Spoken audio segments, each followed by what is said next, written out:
시청자 여러분 안녕하십니까? 2026년 7월 19일 일요일 글로벌 인사이트입니다. 오늘 저희 방송에서는 한국의 경제 성장률 전망 상향과 피지컬 AI 산업의 급성장, 미국의 금융 규제 변화와 증시 흔들림, 중국의 친환경 신 3종 수출 폭발과 AI 거버넌스 주도, 일본의 엔비디아 협력과 황실법 논란을 다룹니다.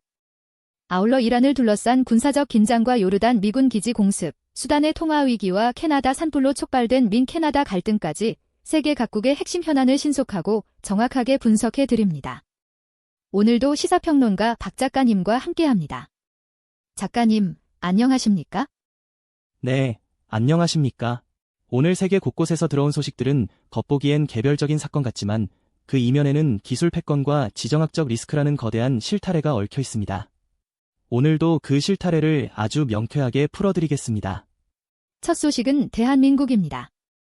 정부가 2026년 실질 경제 성장률 전망치를 3.0%로 상향하며 경제대도약을 선언했습니다.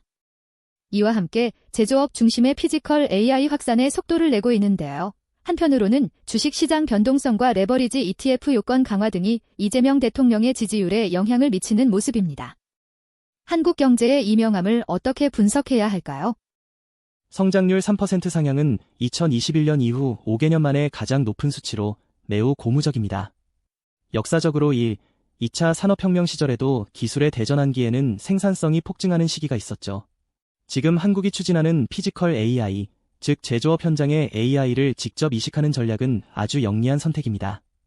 미국과 중국이 무형의 소프트웨어 AI 패권을 다툴 때 우리는 세계 최고 수준의 제조업 기반이라는 물리적 육체에 AI라는 두뇌를 얻는 특화 전략으로 가는 겁니다. 다만 레버리지 ETF의 주가 변동이 대통령의 지지율 악화 요인으로 꼽히고 금융당국이 즉각 보완책을 낸 것은 우리 경제가 자산시장의 변동성에 얼마나 민감한지를 보여줍니다. 마치 1990년대 IT 버블 시절 미세한 금융시장의 흔들림이 민심을 즉각 자극했던 흐름과 유사하다고 볼 수 있습니다. 다음은 미국입니다. 케빈 워시 연방준비제도 의장이 은행 자본 규제를 마무리하며 경제 성장을 최우선으로 하겠다는 방침을 밝혔고 스테이블 코인 규정도 최종 확정을 앞두고 있습니다. 하지만 증시는 넷플릭스의 실적 전망 우려와 중국 AI 기업의 기술 발전 소식으로 반도체 주가가 급락하며 하락 마감했는데요. 미국의 금융과 자본시장, 어디로 가고 있는 건가요? 케빈 워시 의장의 행보는 경제 성장 저해를 막기 위한 현실적인 타협안입니다. 역사적으로 대공황 이후 과도한 금융 규제가 오히려 은행의 자본 공급을 막아 장기 침체를 불렀던 뼈아픈 경험이 있죠. 그래서 암호화폐 같은 새로운 위험은 통제하되 맞춤형 규제로 은행 시스템의 숨통을 틔워주겠다는 겁니다. 반면 뉴욕 증시의 급락은 투자자들의 극심한 피로감과 불안을 반영합니다. 특히 중국 AI 기업들의 기술적 약진 소식이 전해지면서 우리가 미국 테크 기업에 쏟아부은 돈이 정말 독점적 수익을 보장하는가에 대한 의문이 싹튼 것이죠. 이는 과거 닷컴 버블 붕괴 직전 기술 장벽의 희석과 실적 우려가 겹치며 시장이 극도로 민감하게 반응했던 역사적 대잡이라고 볼 수 있습니다. 중국 소식입니다. 중국은 올해 상반기 전기차와 리튬 배터리, 태양광 셀 등 이른바 신 3종 품목의 수출이 무려 51.6%나 증가했습니다. 이와 동시에 시진핑 주석은 세계 인공지능 회의에서 글로벌 남반구 국가들을 포섭하며 공정하고 합리적인 글로벌 AI 거버넌스 체계를 구축하자고 제안했는데요. 중국의 이러한 행보는 어떤 전략적 계산일까요? 아주 무서운 양면 전략입니다.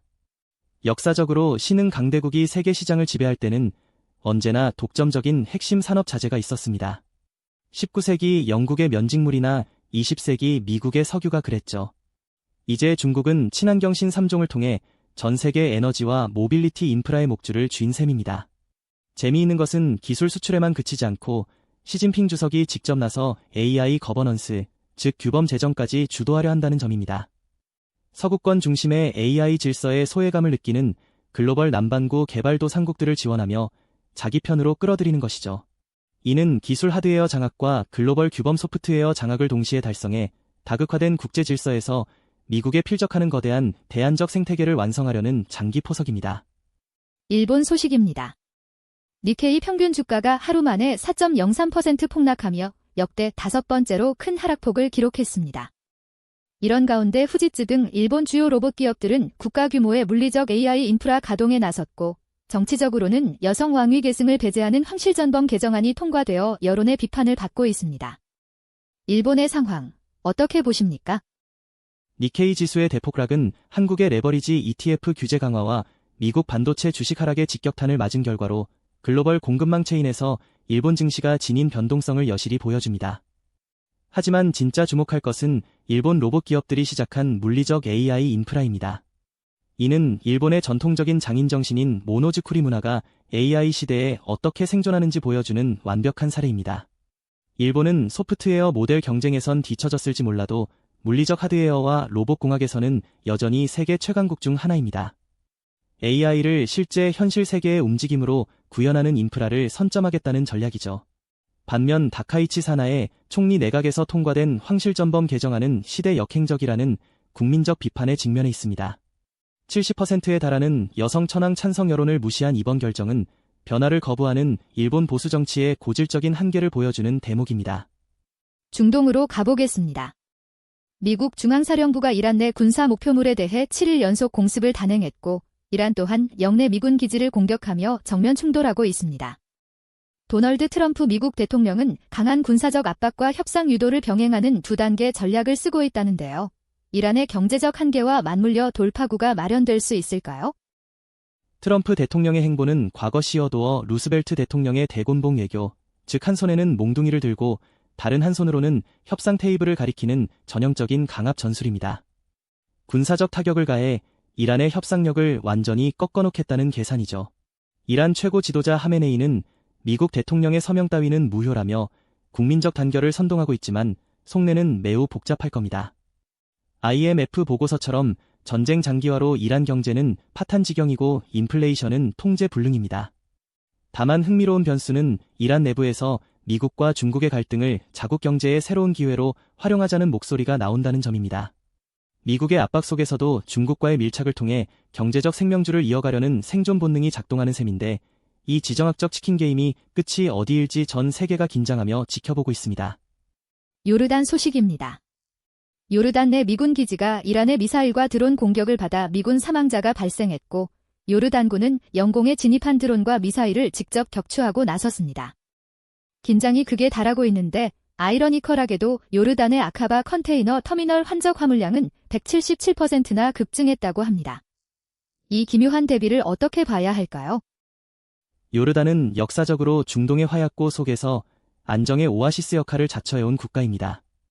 하지만 이번 미군 기지 피격과 직접적인 영공 방어 작전은 요르단 역시 전면전의 소용돌이에서 자유로울 수 없음을 보여줍니다. 그런데 이 와중에 아카바 항구의 환적 화물이 177%나 폭증한 것은 아주 흥미로운 경제학적 현상입니다. 전쟁으로 인해 기존의 주요 해상 항로들이 마비되거나 위험해지자 글로벌 물류 기업들이 상대적으로 안전한 요르단의 물류 인프라로 긴급 우회 경로를 개설한 것이죠. 과거 1956년 수에즈 위기 때도 특정 항로가 막히자 우회로에 위치한 항구들이 유례없는 호황을 누렸던 역사가 있습니다. 지정학적 위기가 누군가에게는 치명적인 위협이지만 물류망의 재편 속에서 또 다른 경제적 기회로 치환되는 파라독스를 여실히 보여줍니다. 이번엔 아프리카 수단입니다. 수단은 내전의 상흔 속에서 달러 대비 환율이 5,400파운드까지 치솟는 극심한 통화가치 폭락을 겪고 있습니다. 게다가 포트수단 내 화학 무기와 우라늄 저장 의혹으로 미국의 국제 사찰 압박이 거세지고 있는데요. 부채 탕감 조치에도 불구하고 수단의 고통이 깊어지는 이유는 무엇일까요? 수단의 환율 붕괴는 1차 세계대전 직후 바이마르 공화국이 겪었던 초인플레이션의 비극과 판박이입니다. 국가의 사법과 행정 기능이 사실상 마비된 상태에서 화폐는 한낱 종이 조각에 불과하게 되죠. 아프리카 카리브해 태평양 국가기구가 100만 달러의 채무를 전액 탕감해 주었지만 이는 밑 빠진 독에 물 붓기입니다. 유럽연합의 수단산 금 수입 금지 제재까지 겹쳐 외화 획득 수단이 완전히 끊겼으니까요.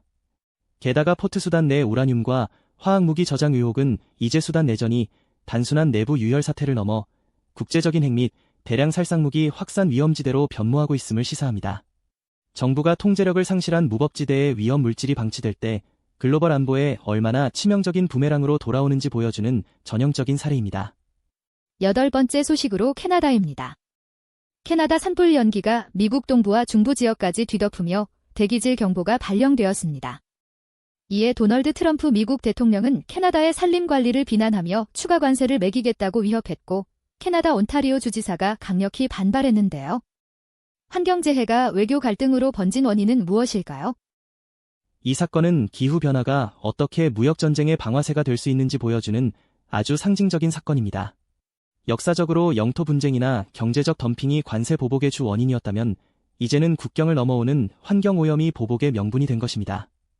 트럼프 대통령 특유의 일방주의적 무역관이 환경재해까지 투사된 셈인데요. 산불 관리를 제대로 못했으니 징벌적 관세를 물리겠다는 주장은 지극히 사업가적인 발상입니다. 이에 대해 캐나다 측이 강력 반발하는 것은 당연합니다. 자연재해를 외교적 협박수단으로 삼는 것은 주권침해이자 자유무역 협정의 근간을 흔드는 일이니까요. 앞으로 기후위기가 심화될수록 이처럼 환경피해 책임을 둘러싼 국가 간 그린 관세 전쟁이 새로운 보편적 갈등 형태로 자리 잡을 것입니다. 이어서 글로벌 단신입니다. 중국 외교부는 영국의 브리티시 스틸 국유화 결정에 대해 자국 투자자 보호를 언급하며 단호한 반대와 필요한 권리 보호 조치를 경고했습니다. 한편 아랍에미리트는 이란이 미사일과 드론을 사용해 바레인, 쿠웨이트, 요르단을 공격한 것을 주권침해 행위로 규정하고 이를 강력히 규탄했습니다. 영국의 국유화에 대한 중국의 반발은 국가 자본주의의 선두주자인 중국이 거꾸로 서방의 보호무역주의와 국유화 조치를 맹비난하는 기묘한 모순을 보여줍니다. 철강이라는 안보 직결 산업을 둘러싼 중 영갈등이 깊어질 조짐입니다. 또한 아랍에미리트의 이란 규탄은 중동 내 반이란 전선이 점점 더 정교하고 단단해지고 있음을 의미합니다. 지정학적 세력 균형이 급격히 재편되는 신호탄으로 읽을 수 있습니다. 오늘 세계를 관통하는 저의 한 줄 평은 이렇습니다. 무형의 디지털 기술이 세상을 지배하는 듯해도 결국 역사를 움직이는 것은 물리적 제조 능력과 자원이라는 단단한 현실이다.